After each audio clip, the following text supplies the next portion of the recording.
મિત્રો, આજકાલ આપણે એક નવો શબ્દ હાઇબ્રિડ સર્જરી સાંભળી રહ્યા છીએ, જેમાં કાર્ડિયાક સર્જન અને કાર્ડિયોલોજિસ્ટના સમન્વયથી સર્જરી કરવામાં આવે છે, જે લોકો માટે જીવનદાનનો નવો એક વિકલ્પ બની રહ્યો છે.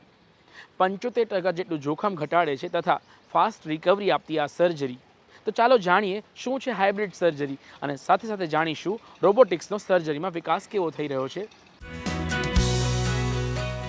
પહેલાં કહેવાતું કે અર્જુનની જેમ માછલીની આંખ જ દેખાવી જોઈએ, એવું નથી. તમારે એક ડૉક્ટર તરીકે આખી માછલી બી દેખાવી જોઈએ, કારણ કે તમારે સંપૂર્ણ માનવ શરીરની સાવચેતી લેવી છે, હેલ્થ આપવી છે. હાઇબ્રિડ સર્જરી એટલે કે એક પ્રોસિજર જે બે અલગ અલગ પદ્ધતિથી બે ડાક્ટરો કરે. એટલે હાઇબ્રિડ પ્રોસિજર હાલ જે તબક્કે મેક્સિમમ જે વધારે પડતી થાય છે એ છે હાર્ટ એટેકમાં એન્જિયોપ્લાસ્ટી પછી થતી બાયપાસ સર્જરી. એટલે એમાં એવું હોય કે ડાબી બાજુ આગળની જે નળી બ્લોક હોય, જેમાં લીમા કે હાર્ટની અંદરની ધમનીને બાયપાસ કરવામાં આવે, એ બાયપાસ માટે મિની બાયપાસ ગોઠવવા માટે ઘણીવાર જો ડાબી બાજુ પાછળની કે જમણી બાજુની નળીમાં અટેક આવેલો હોય તો કાર્ડિયોલોજિસ્ટ એન્જિયોપ્લાસ્ટી કરે, અને પછી જે બીજી નળી અટેક વગરની છે તે નળીને સર્જન બીજી સ્ટેજમાં, જ્યારે સ્ટેજ રિવેસ્ક્યુલરાઇઝેશન એટલે કે થોડા દિવસ પછી અટેક આવેલી નળીમાં રૂજ આવ્યા પછી જે બિન અટેકની નળી છે તેના ઓપરેશનમાં, જેમાં બી બીજો વધારે પડતો બ્લોક છે એને એડ્રેસ કરવાની જરૂર છે, એના માટેનું નાના ટાંકા દ્વારા કે રોબોટ દ્વારા કે મિની સર્જરી દ્વારા એક જે બાયપાસ ખાલી એક નળીનું કરી દેવામાં આવે, આ બે પ્રોસિજર જે બે ટુકડામાં થાય એને હાઇબ્રિડ પ્રોસિજર કહેવામાં આવે છે. એટલે થયું એવું કે મોટા ટાંકા સર્જન બચાવી શક્યા, છાતી ચીરીને આખું મોટું બાયપાસ ના કરવું પડ્યું, અને 3 નળીનું એન્જિયોપ્લાસ્ટી ના કરવું પડ્યું.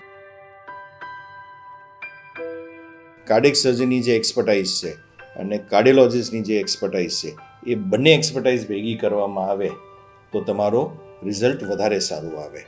તો એના કારણે સપોઝ ફોર એક્ઝામ્પલ મહાધમનીની સર્જરી કરવાની છે, મારે ઓપન સર્જરી કરું તો કદાચ 35% જોખમ થઈ જાય, પણ જો હાઇબ્રિડ સર્જરી કરું તો એ જોખમ સીધું ઘટીને 5 થી 7% થઈ જાય. એટલે એ ઇમ્પોર્ટન્સ છે હાઇબ્રિડ સર્જરીનું.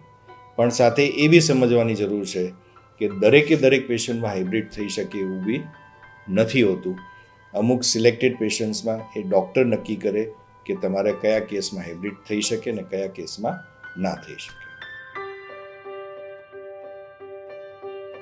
એન્યુરિઝમ સર્જરીઝ અને વાલ્વ રિપ્લેસમેન્ટ જે ટ્રાન્સ કેથેટરથી થતી હોય, એટલે કે જેના વાલ સાંકડા થઈ ગયા હોય, સામાન્ય રીતે ટાંકાવાળું ઓપરેશન જ થતું હતું, છાતી ચીરી અને વાલ બદલી નાખવામાં આવતો હતો. પણ હવે હાર્ટ ટીમ અપ્રોચ દ્વારા, જેમાં સર્જનને લાગે કે મારો કે ઉંમર બહુ વધારે છે, 80 વર્ષની છે, હૃદય નબળું છે, ફેફસા નબળા છે, વેન્ટિલેટર પર મૂકતા દર્દી વેન્ટિલેટરથી બહાર નીકળશે કે નહીં, એવી પરિસ્થિતિ જ્યારે જોખમકારક હોય તો સર્જન કાર્ડિયોલોજિસ્ટ જોડે ચર્ચા કરી અને કાર્ડિયોલોજિસ્ટ પગની સાથળમાંથી, ધમનીમાંથી વાલ્વ ઉતારવાની પદ્ધતિથી, જેને ટાવર કહેવામાં આવે, transcatheter aortic valve replacement, means કે ટાંકા વગરનું વાલ્વનું સર્જરી એ કરે. પણ એ પદ્ધતિમાં બી સર્જનની ઘણીવાર જરૂર પડે, જ્યારે કે આર્ટિરિયોટોમી, એટલે કે પગની સાથળમાં જે નળીમાંથી વાલ્વ ઉતારવો હોય તો એ જે એન્જિયોપ્લાસ્ટી માટેનું કાણું પાડતા હોય એનાથી ઘણું મોટું કાણું આવે, એટલે એમાં સર્જન આવીને એ કાણો ટાંકો લઈ અને એ જગ્યા સિક્યોર કરે, કારણ કે એ સિમ્પલ એન્જિયોપ્લાસ્ટીના જેટલી નાની રસ્તામાંથી નથી થતું, ઘણો મોટો રસ્તો હોય,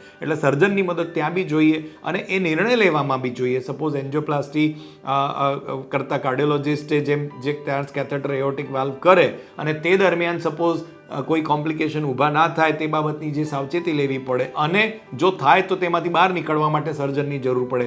આ બી એક હાર્ટ ટીમ અપ્રોચથી થયેલો ઓપરેશન છે. કાર્ડિયક સર્જરીમાં જે મિનિમલ ઇન્વેઝિવ સર્જરી છે એમાં રોબોટિક સર્જરી એડ કરીએ એટલે એકદમ નાનો કાપો થઈ જાય, એટલે એનાથી આપણે બાયપાસ કરવાનું. હવે એ ટેકનોલોજીથી બધી જ નળીઓમાં બાયપાસ થઈ શકે એવું પોસિબલ નથી હોતું. એટલે એમાં શું કરવાનું કે એનાથી બે નળીમાં કે એક નળીમાં જ્યાં આગળની મેઇન નળી છે એમાં બાયપાસ કરવાનું, અને બીજી સાઈડની જે નળી જે હાઇબ્રિડ એટલે મિનિમલ ઇન્વેઝિવથી ના થઈ શકતી હોય તો એમાં સ્ટેન્ટ મૂકી દેવાનું. એટલે આ બે વસ્તુનો સમન્વય થયું, બાયપાસ બી થયું નાના કાપાથી રોબોટિકથી, અને બીજી જે નળી જે છે દૂર છે, જે થોડી જમણી સાઈડની નળી એમાં બ્લોક છે તો એની એન્જિયોપ્લાસ્ટી કરવાનું. ગુડ ન્યૂઝ ટીમ સાથે સુમન બોરાનાનો રિપોર્ટ.